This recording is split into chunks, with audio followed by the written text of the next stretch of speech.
Hey, Walter Sorrells back with another Knife Making Friday 5.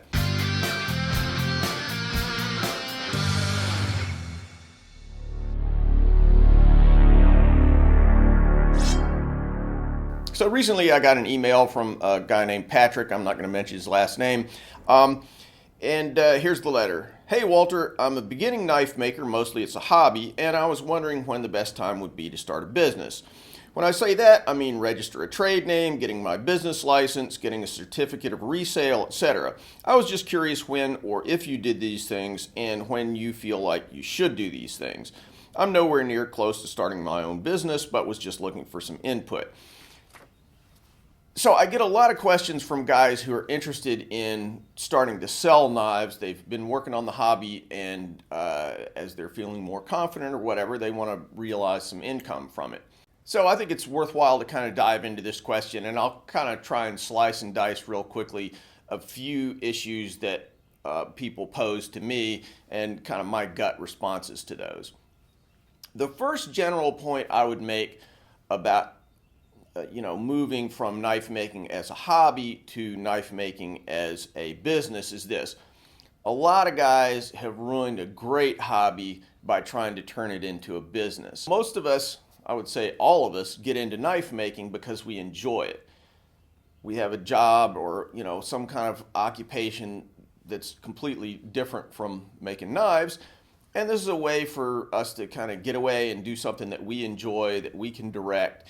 And we don't have to worry about somebody telling us what to do. We can make it exactly how we want to make it, pose the challenges ourselves, and answer them ourselves. What happens once you start to make the turn to the profession is that other people's agendas start to move into your little world. So the implication of that is, first, you start having to do things to please other people, not yourself. And second, you start to lose control of your time. Almost everything that you do as a professional knife maker involves you producing work, in a timely fashion. And sometimes you'd rather go watch your kid's baseball game. So, if you're doing it as a part-time job, it'll start to crowd out a lot of other things in your life. So my general observation, just in terms of making a decision to sell knives professionally, is don't jump into it, don't stampede into it, move into it slowly and let the business expand organically. Don't take too many future orders. I made that mistake, and believe me, it can get awful to have a whole lot of overhang of orders that you took a long time ago. All right, so now let's turn to maybe some of the more administrative kinds of issues that you might face. First is, do you need a business license? Do you need to pay taxes? Things like that. First thing, a lot of it depends on what your situation is. If you're working out of your garage and you're doing mostly internet business, then the local business, getting a business license and all that, I wouldn't recommend doing it. You're just sort of calling attention to yourself. You may not be zoned for what you're doing. Just let that go. This is, particularly if you're doing internet kind of business. If you're doing things out of a brick and mortar location, selling locally, maybe getting a business license, joining the Chamber of Commerce, all that kind of stuff starts to make a lot more sense.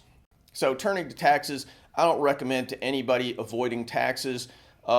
It's not only your civic duty, but it's also a good way to get, stuck in the pokey. So that said, if you're selling 4 knives a year for cash to your friends and you're spending, way more than you're realizing on machinery and so forth, do you really need to fill out tax forms and all that when you're not going to be paying taxes on that anyway? I will leave that to you, your lawyer, and your tax advisors, but to me, it doesn't necessarily make sense, at that first stage where you're just selling a couple knives. So I guess my general point about the administrative kind of things is Just wait until your business tells you that you need to do something. At that point, getting insurance, doing business licenses, and all that sort of thing, it'll probably present itself to you as something that you need to do. Kind of aligned to that is the issue of intellectual property. This would include copyrights, trademarks, and patents. This is very complicated. I'm not a lawyer, so I'm not going to give you legal advice. I'm just going to give you my philosophical perspective. And that is, at the end of the day, it's very difficult without tons and tons of money to protect any kind of intellectual property. Most of the things that people are going to be doing are not sufficiently novel that they could get a patent for them in the first place. There are going to be exceptions, especially in folding knives. If you've come up with some really ingenious locking mechanism or something, that's a whole different issue. But when it comes to, the design of the shape of a knife or something like that, you're just wasting your time trying to establish a position for that, I think.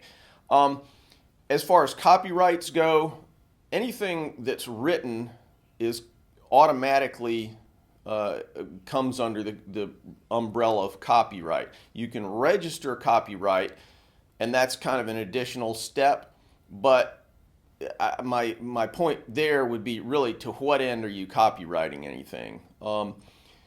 Finally, trademarks. Hey, if you come up with a cool trademark, not a bad idea to register the trademark. It's not a super complicated or expensive process. So I guess my general point on this is that, and this kind of goes back to my days as a writer.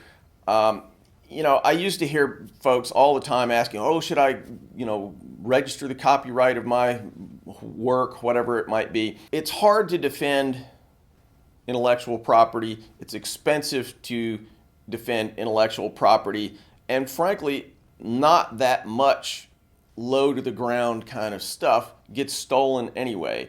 It's more important, this is not legal advice, this is just my view as somebody who's been in this world for a long time.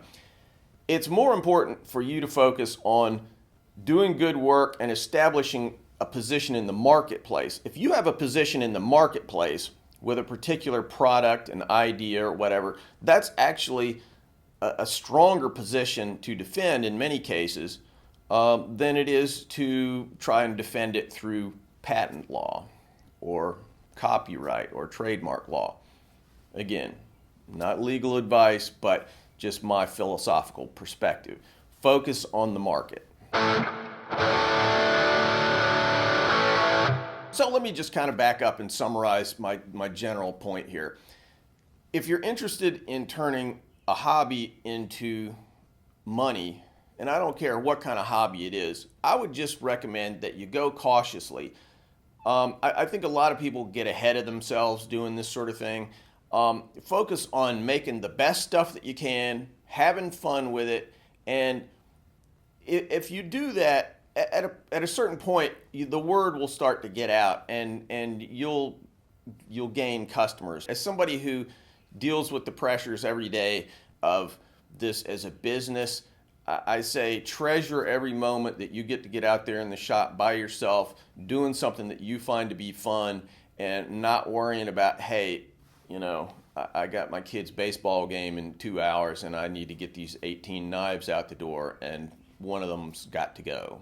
The main thing is, enjoy it, have fun, and if it evolves into a business naturally, then start pushing it in that direction and start facing all the business questions. In the early days, just focus on having fun. So a bunch of these Friday Fives recently have been talking about sort of business-related things or things that aren't involved in the nitty-gritty nuts and bolts part of making knives. So I'm going to try for the next few episodes to really get back to some specific tips about making knives, how you can make knives better and faster, and all that fun stuff. All right, see you next Friday.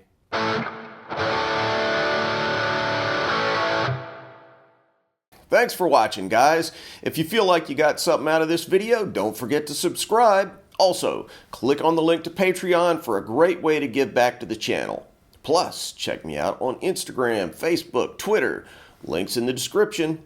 If you want something sharp and pointy, maybe a gift for yourself or one of the cooler people in your life, check out my Tactics Armory website and pick up one of our tactical or outdoor knives. And finally, if you want to learn to make hamones or Japanese swords, check out WalterSorrellsBlades.com, where you can find videos about how I make hamones, as well as forging, mounting, polishing, and fittings for Japanese swords. Thanks, and see you soon.